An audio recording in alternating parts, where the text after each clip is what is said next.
After 2 years of silence, I'm finally bringing back my indie game. Here's why I stopped, why I'm coming back, and what's changed.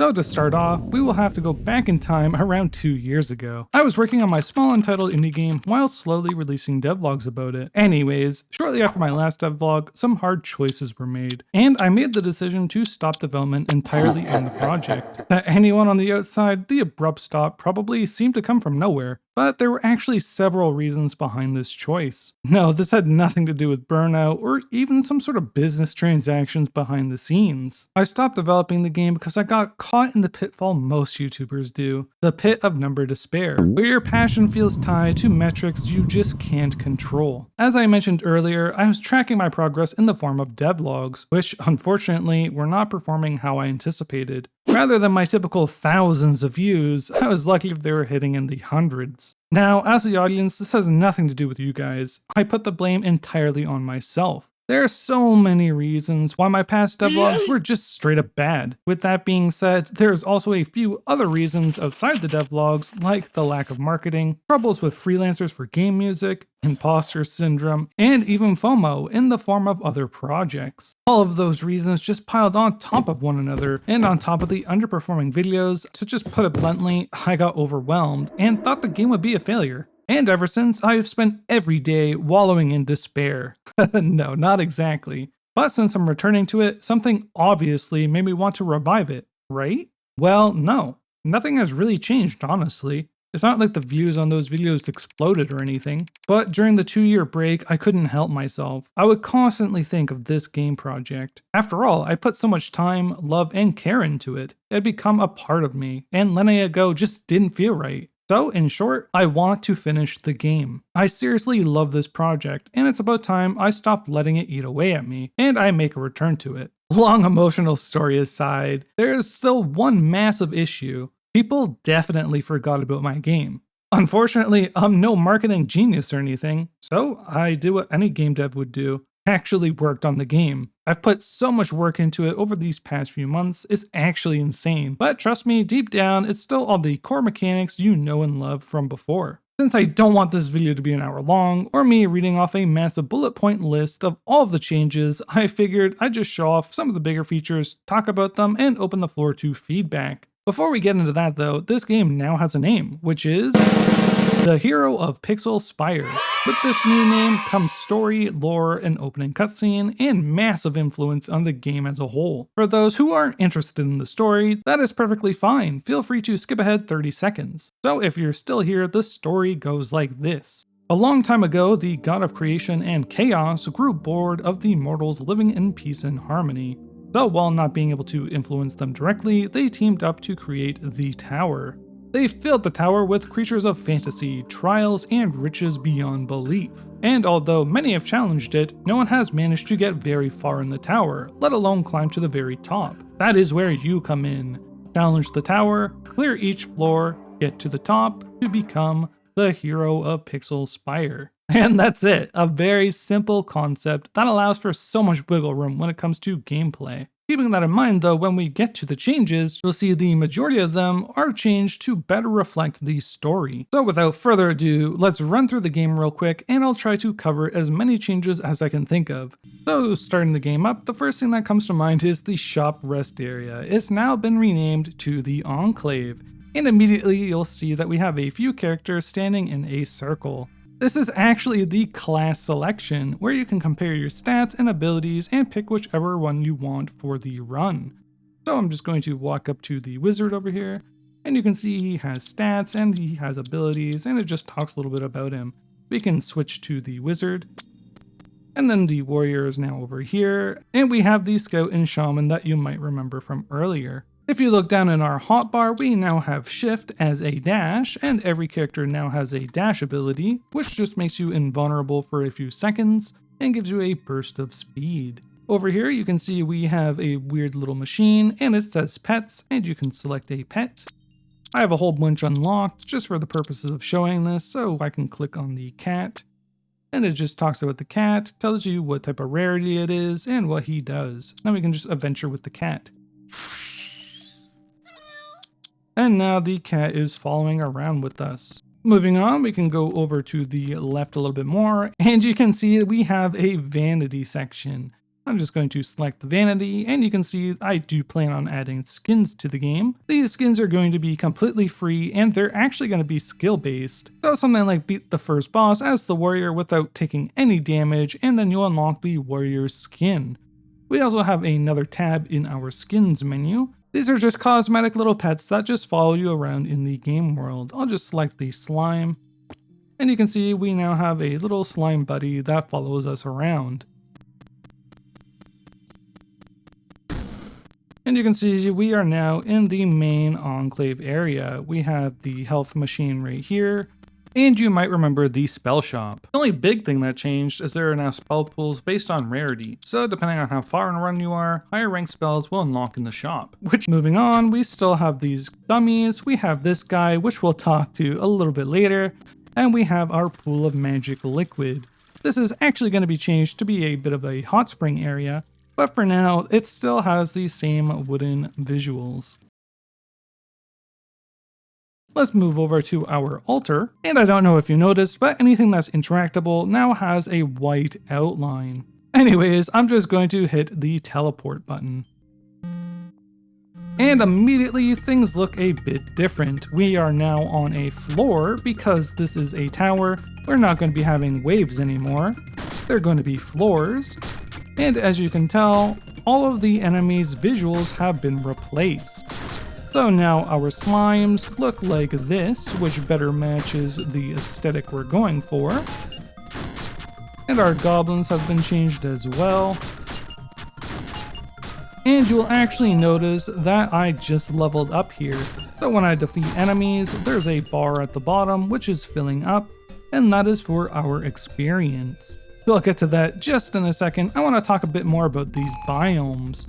So right now, we're in a bit of a jungle temple biome, which is just going to be the very first biome of the game. I plan on having several biomes with different bosses, but for now, this is just the starting biome. We also have these little pots here, which drop a bit of mana, so you can see it just refilled a little quickly there. And if you're worried about the different enemies, like let's say Aaron's ghost enemy, that is actually going to appear on a different biome, which is probably for the best anyway, because it was pretty overpowered. Anyways, you might have also noticed that we have a bit of music going on in the background, and that was created by my audio producer, Ryan Robinson, and he's going to be responsible for all of the soundtracks in the game. I'm still the one who created the sound effects, but he is just doing the music, as I'm not very good at it.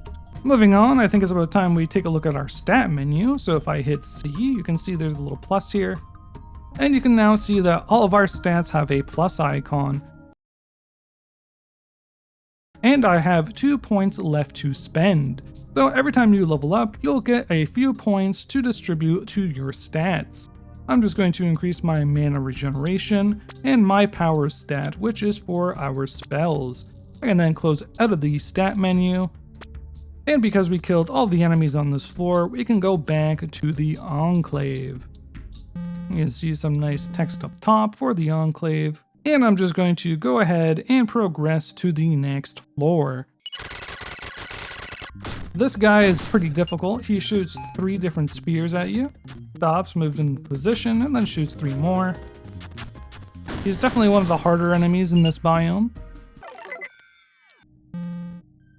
And here you can see we are on floor 3 and things are a little bit different. No enemies are spawning and there's a random character in the middle of the room. So when I go up to the character, you will see that a bit of dialogue appears and we are now talking to this character. I'll just skip through this text pretty quickly. And then you can see this line here, I guess I'll see you in the enclave.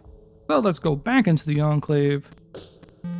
And as you can see, she now appeared in the enclave and we can talk to her and we can now upgrade our spells as this was the spell upgrader. So we can go ahead and showcase the upgrading. So we can see that we can now upgrade our dash and we can upgrade these 2 spells. You can notice that because the dash is grayed out.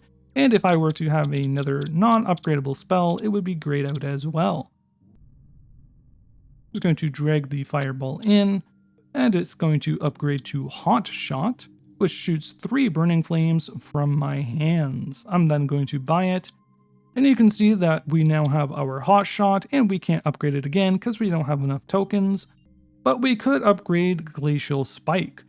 So let's go ahead and do that as well. And we can exit out of the upgrade menu. So with my new upgraded spells, I can shoot 3 fireballs. And we have Glacial Shot, which I might as well go ahead and showcase. Pretty overpowered indeed. This is how I intend to add progression to the game. So as with the spell upgrader, you will find other NPCs on specific floors, and each one you find will add extra gameplay features. These NPCs, once unlocked, will be permanently available in the Enclave. This should make subsequent runs easier and reward the player, not only seeing the Enclave grow, but by adding new mechanics to ensure the player doesn't get bored. So what I'm going to do is just take a bit of a break and just go ahead and unlock the rest of the NPCs for you guys. So I've now unlocked the rest of the NPCs, and we have the gem seller and we have the pet trader.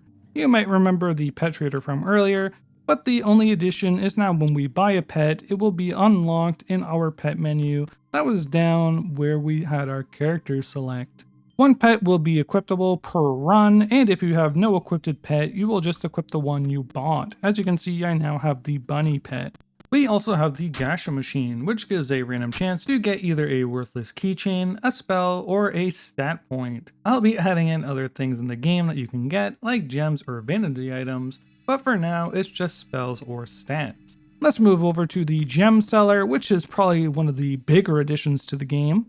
So I'm going to hit trade. And we just have 2 gems set up right now. I'm going to go ahead and give myself a bunch of currency. As you can see, they cost a lot of money. And let's go ahead and buy these 2 gems. So I'm going to go ahead and open up the gem box with G. And as you can see, we have our 2 gems and what appears to be a tile grid.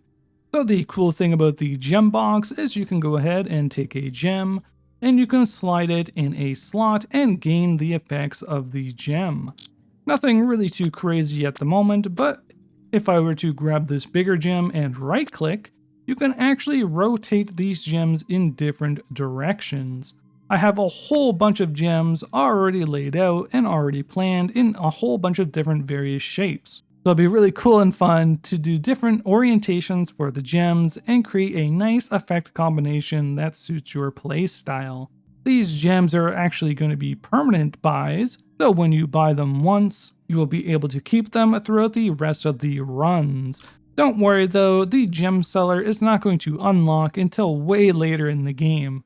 It will just make getting through the beginning biomes a much easier and unique experience. But that's about all of the big major changes I can think of.